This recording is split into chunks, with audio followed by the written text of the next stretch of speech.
හරි වචනේ ඉටලි නෙමෙයි ඉඩ්ලි IDLY ඉඩ්ලි.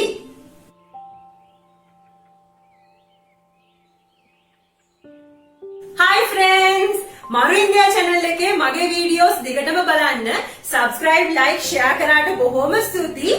මේක ඔයගොල්ලන්ගේ පළවෙනි වීඩියෝ එක නම් අමතක කරන්න එපා subscribe කරන්න. මොකද ඉන්දියාවේ තියෙන විශේෂ සිදුවීම් අහන්න දකින්න පුළුවන් මාත් එක්ක රැඳී සිටියොත්. අද අපි ඉගෙන ගන්නවා ඉඩ්ලි හදන්නේ කොහොමද කියලා. අද වැඩසටහන කොටස් 3කින් යුක්තයි. part 1, part 2, part 3. part 1 එක තමයි මේ. ඒකෙන් මම උගන්වනවා ඉඩ්ලි හදන්නේ කොහොමද කියලා. part 2 සාම්බාර්, part 3 chutney. තුනම එකම වීඩියෝ එකේ හැදුවොත් මේ වීඩියෝ එක ගොඩාක් දික් වේවි. එතකොට ඕගලන්ටත් බලන්න කම්මැලි. අනිත් එක වමනා නැත්තම් මොකටද බලන්නේ?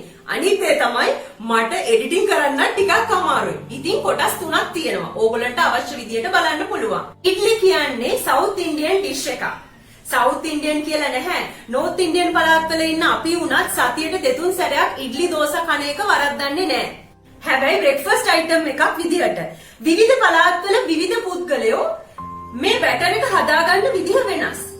මම කලින්ම කියන්න ඕනේ මේ මම හදන බැටර් එක මගේ නැන්දම්ම මට කියලා දීපු විදිහයි. ඉඩ්ලි හදන්නයි දෝසා හදන්නයි කියලා වෙනම බැටර්ස් දෙකක් මම හදාගන්නේ නැහැ. එකම බැටර් එකෙන් තමයි මම මේ දෙකම හදන්නේ. ඒකෙන් මගේ කාලෙත් ඉතිරි මට පහසුයි. ඉඩ්ලි කියන්නේ ගොඩාක් ගුණ කෑමක්. ඒ විතරක් නෙමෙයි හදන්නත් ගොඩක් ලේසි. මේ බැටර් එක හදලා දවස් 4-5ක් විතර ෆ්‍රිජ් එකේ ස්ටෝර් කරලා තියාගන්න පුළුවන්. කඩේනොත් බැටර් එක ගන්න පුළුවන්. මම ඉතින් ඒකට නම් විරුද්ධයි. ගෙදර හදන එක අපිට කොහොම වුණත් ෂුවර් නේ. එකම දේ ඉඩ්ලි කියන කෑම ජාතිය හදන්න ප්‍රී ප්ලෑන් කරන්න ඕනේ. එකපාරට උදේ පාන්දර නැගිටලා හිතාගන්න බෑ මම අද ඉඩ්ලි කන්න ඕනේ කියලා. හෙට ඉඩ්ලි කන්න ඕන නම් අද ඒකට ප්ලෑන් කරන්න ඕනේ.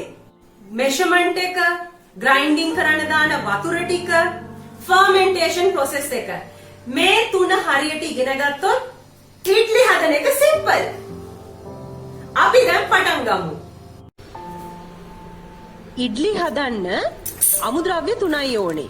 ඒකෙන් පළවෙනිම දේ තමයි උඳු ඇට. මේ තියෙන්නේ උඳු ඇට. දෙවෙනි අමුද්‍රව්‍ය තමයි සුදු තම්බපු හාල්. මම නම් කීප සැරේ සාමාන්‍ය සුදු හාල් වලින් ඉඩ්ලි හදලා තියෙනවා. තම්බපු හාල් ඉවර වෙලා තිබුණ නිසා. හැබැයි එතකොට රසයේ ලොකු වෙනසක් තියෙනවා. නියම ඉඩ්ලි රසය ගන්න නම් තම්බපු හාල්ම ගන්න ඕගොල්ලෝ. හැබැයි බාස්මති හාල් නම් මේ වැඩේට හරියන්නේම නැහැ. තුන්වෙනි අමුද්‍රව්‍ය තමයි උළු හාල්. උළු හාල් වල ප්‍රයෝජන කිහිපයක් තියෙනවා. දැන් මම කියපු විදිහට මම එකම බැටර් එකෙන්නේ දෝසා ඉඩ්ලි දෙකම හදන්නේ. එතකොට මේ දෝසා ඉඩ්ලි වලට ආවේනික විශේෂ සුවඳක් තියෙනවා. උයනකොට එන්නේ සුවඳ. ඒක එන්නේ මේ උළු හාල් දාපු නිසා. අනිත් දේ තමයි විශේෂයෙන් ඉඩ්ලි එක හොඳට පිම්බෙනවා. පිම්බුණාට ඒක ඇතුළ ගොඩක් සොෆ්ට්. මේ භාජනයෙන් තමයි මම මෙෂර්මන්ට් එක ගන්නෙ. ඕගලන්ට පුළුවන් මේ වෙනුවට පොඩි වීදුරුවක්, චූටි කෝප්පයක් වගේ දෙයක් උනත් පාවිච්චි කරන්න. මං ගන්න රේෂියෝ එක 1:4යි. ඒ කියන්නේ උඳු ඇට 1යි නම් හාල් 4යි. එතකොට දැන් මම දාගන්නවා උඳු ඇට මගේ අර මෙෂර්මන්ට් කප් එකකින් එකක්. උඳු ඇට දාගත්ත භාජනයේටම උළු හාල් තේ හැන්දකුත් දාගමු. මේ දෙකම එකට පෙඟෙන්න තියන්නේ. දැන් අපි හාල් දාගමු. හාල් කප් 4යි. දැන් මම කිව්ව විදිහට 1:4නේ මම යූස් කරන්නේ. ඒ වගේ 1:2, 1:3 රේෂියෝත් යූස් කරන කට්ටිය ඉන්නවා. ඉන්ෆැක්ට් මම ඉස්සර යූස් කරේ 1:2 රේෂියෝ එක.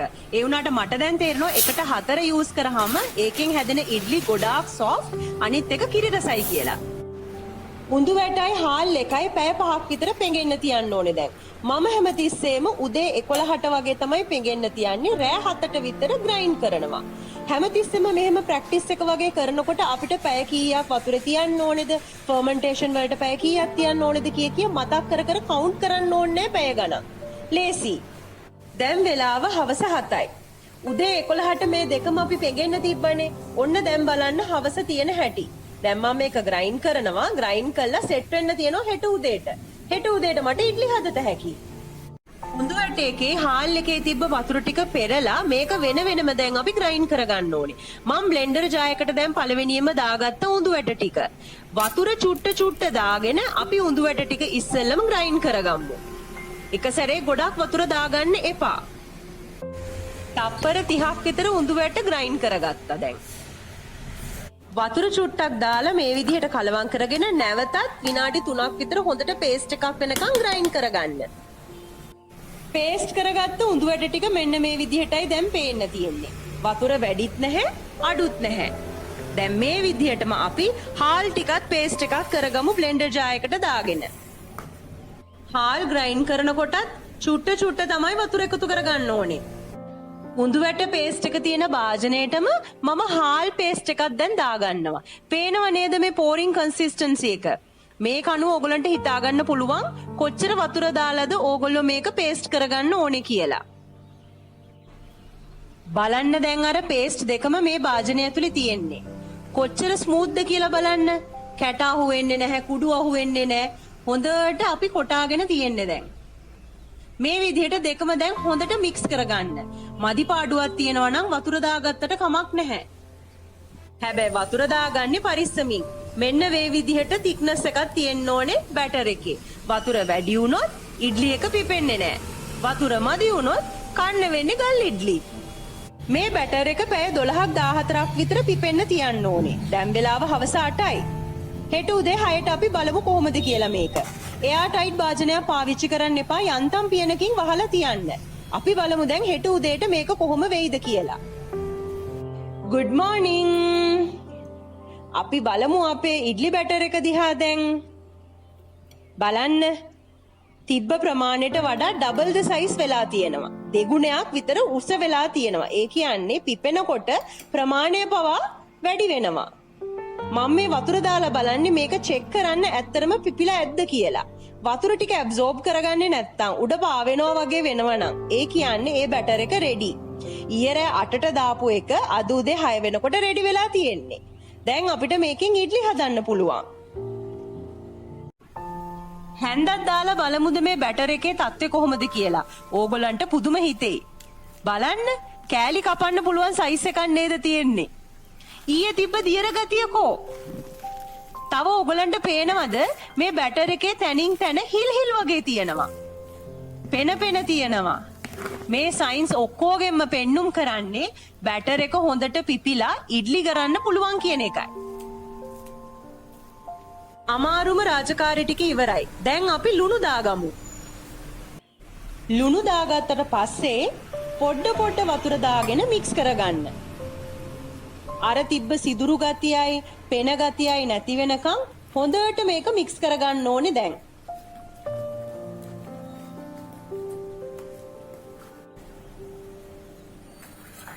මේ ඉඩ්ලි ස්ටෑන්ඩ් එකේ එක සැරේ ඉඩ්ලි 16ක් හදන්න පුළුවන්. සමහර ඒවායි 12යි හදන්න පුළුවන්.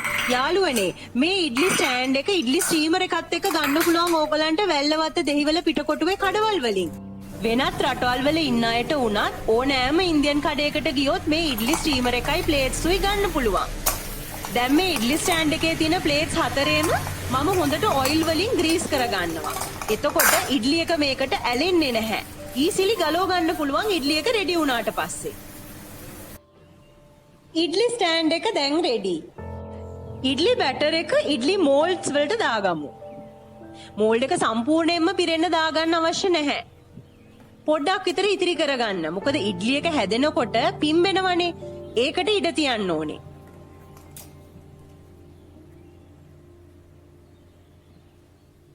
දැන් දෙවෙනි තට්ටුවට බැටර් එක දාගමු. මේ විදිහට තට්ටු හතරම පුරවගෙන සෙට් කරගන්න. ස්ටෑන්ඩ් එක මේ විදිහට සිදුරු අතරින් පතර අහුවෙන විදිහට ස්ටෙඩි කරගන්න. එතකොට කුමාලේ උඩ තට්ටුව දක්වාම ගමන් කරනවා. ස්ටෑන්ඩ් එක නම් දැන් රෙඩි. මම මේ ස්ටෑන්ඩ් එක ප්‍රෙෂර් කුකර් එකේ දාලා තමයි ස්ටීම් කරගන්නේ. ඉඩ්ලි ස්ටීම් කරගන්න ප්‍රෙෂර් කුකර් එකට වතුර ග්ලාස් දෙකක් දාගන්න මේ විදිහට. කුකර් එකට දාගත්ත වතුර ටික දැන් බොයිල් කරගන්න. වතුර නටාගෙන එනකොට මේ ඉඩ්ලි ස්ටෑන්ඩ් එක ඇතුළට දාලා පියනෙන් වහගන්න. ප්‍රෙෂර් කුකර් එකක ඉඩ්ලි හදනවා නම් මතක ඇතුව විසිල් එක අයින් කරන්න. ඉඩ්ලි ස්ටෑන්ඩ් එක ඇතුළට දාලා වහලා විනාඩි 7ක් 10ක් අතර කාලයක් ඇතුළත ඕගලන්ට ඉඩ්ලි හදාගන්න පුළුවන්. දැන් බලන්න මේ හුමාලේ එන්න පටන් ගන්නවා. තව විනාඩි 4කින් 5කින් විතර මං ලිප ඔෆ් කරලා ඉඩ්ලි ටික බා ගන්නවා දැන්. ලිප ඔෆ් කරා. දැන් මම පියන අරිනවා. ටඩා! ඉඩ්ලි රෙඩි. පියන ඇරලා දැන් ටිකක් නිවෙන්න තියන්න. පිම්බිලා ලස්සනට ඉඩ්ලි එක තිබ්බට ෂුවර්ද මේක ගල් ඉඩ්ලි නෙමෙයි කියලා. නෑ බය වෙන්න එපා. මම ප්‍රමාණයට වතුර දාලා තියෙන්නේ. ඕගොල්ලොත් බැටර් එක හදන්න ග්‍රයින්ඩ් කරනකොට ප්‍රමාණයට වතුර දාගන්න මදි නොවෙන්න. එතකොට ඉඩ්ලි ගල් වෙන්නේ නෑ. මේ වගේ හැන්දකින් තමයි ඉඩ්ලි එක ගලවන්නේ. එතකොට ඉඩ්ලි එක ඩැමේජ් වෙන්නේ නෑ. මේක හරියට අපේ ආප්ප ගලවන හැන්ද වගේ නේද? ඉඩ්ලි එක ගලවන්න මම යූස් කරන්නේ පොඩි තේ හැන්දක මිටක්. කලින් පෙන්නුවා වගේ හැන්ද මගේ නැති වෙලා. ඉතින් මට පහසු විදියට මේ පොඩි හැන්දේ මිට තමයි පාවිච්චි කරන්නේ. ඕගොල්ලන්ටත් පහසු ඕනම විදියක හැන්දකින් ගලවන්න පුළුවන්. ඉඩ්ලි එක ඩැමේජ් නොවෙන්න හිමින් සීරුවේ ගලවන්න ඕනේ. තට්ටුව අරගෙන දැන් ඉඩ්ලි ටික අයින් කරගමු. මේ විදිහට හැඳි කොන දාලා ඉඩ්ලිය උඩට පාද ගන්න. ඉඩ්ලිය ඩැමේජ් කරගන්න එපා. ඊට පස්සේ හිමින් සැරේ ඒක අයින් කරගන්න. ඇලෙන්නේ නැහැ මොකද අපි ඔයිල් වලින් ග්‍රීස් කරගත්ත නිසා.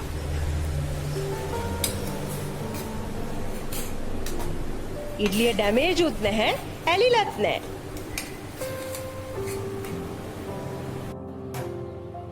ඉඩ්ලි සාම්බාර් චට්නි රෙඩි. ඉඩ්ලි කන්නේ සාම්බාරුයි චට්නි එක්ක.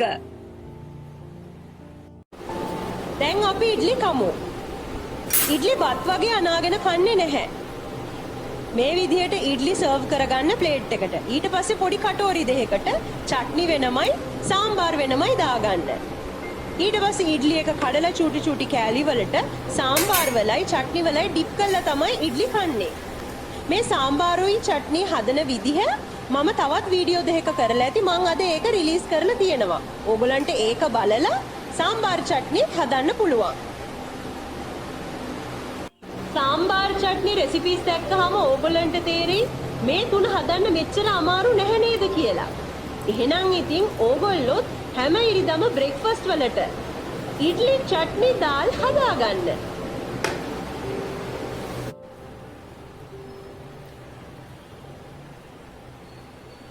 දැන් අපි කමු.